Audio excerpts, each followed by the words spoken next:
Welcome to the Slop Farm. Enjoy the video.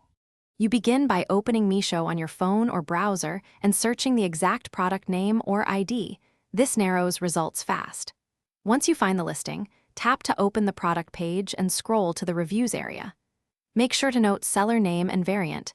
These change review pools.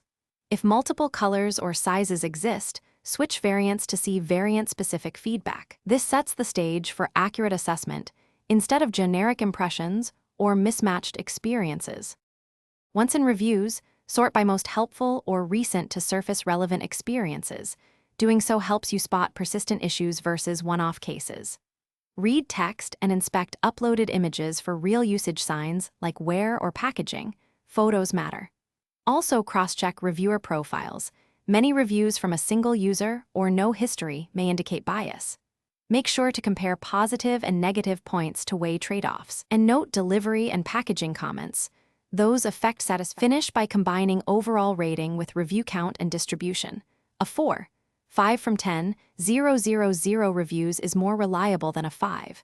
0 from 10.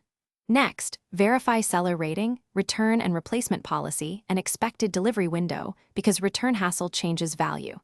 If you still hesitate, message the seller for clarifying photos or model numbers and ask recent buyers questions.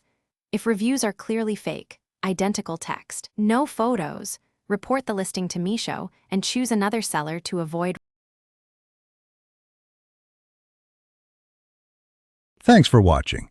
Consider subscribing if we helped you today.